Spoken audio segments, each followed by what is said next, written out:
From the Home Slice News Center, this is the Daily Slice for Friday, December 8th, 2023. I'm D. Ray Knight. This is what's going on. The coach of Mitchel's post-18 baseball team and a member of the Mitchell Baseball Association, who are facing charges of failing to report an alleged sexual assault involving Mitchell baseball players that occurred in Pennington County, pleaded not guilty on Thursday. Pennington County State's Attorney Laura Retzel alleged Luke Norton and Jeremy Borgen had knowledge of crimes and, as mandated reporters, did not immediately report to law enforcement. Norton is charged with 2 counts of failure to report abuse or neglect of a child and 2 counts of misprision of a felony. Borgen is charged with 1 count of failure to report abuse or neglect of a child. A trial date of March 21st through the 22nd was set for Norton and Borgen.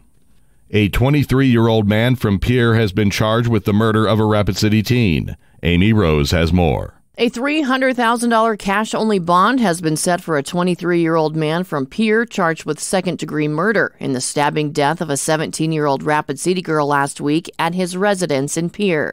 The charge against David J. Shangru Jr. is connected to the death of L.V. Maxey. The maximum punishment is up to life in prison, a $50,000 fine, or both. In court Thursday, Assistant South Dakota Attorney General Ernest Thompson asked for a $1 million cash-only bond, while Shangru's court-appointed attorney Justin Bell asked for a personal recognizance bond. Thompson said further charges may be coming and alcohol was a factor in this incident, and Thompson also set the record straight that Maxey was not pregnant, contrary to stories that she was. Governor Noem says there is a $27 million funding deficit in the building of the new women's prison in Rapid City.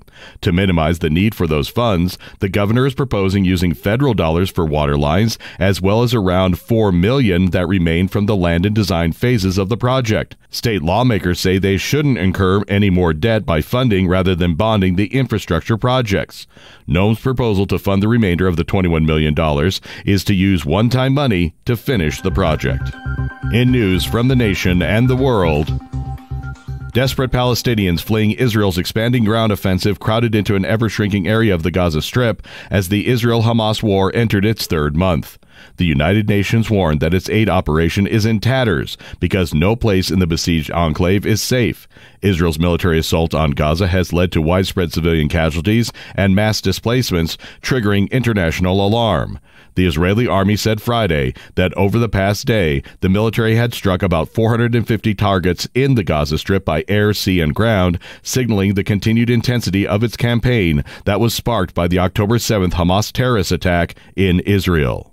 Vladimir Putin has announced he's running for the Russian presidency again. Gee, Amy, you think he's going to win? Yes, I do. Vladimir Putin has moved to prolong his repressive and unyielding grip on Russia for at least another 6 years, announcing his candidacy in the presidential election next March that he is all but certain to win. Putin still commands wide support after nearly a quarter-century in power, despite starting an immensely costly war in Ukraine that has taken thousands of his countrymen's lives, provoked repeated attacks inside Russia, including one on the Kremlin itself, and corroded its aura of invincibility. Putin announced his decision to run in the March 17th presidential election after Friday's Kremlin award ceremony, when war veterans and others pleaded with him to seek re-election. Hunter Biden has been indicted on 9 tax charges in California as a special counsel investigation into the business dealings of President Biden's son intensifies against the backdrop of the looming 2024 election.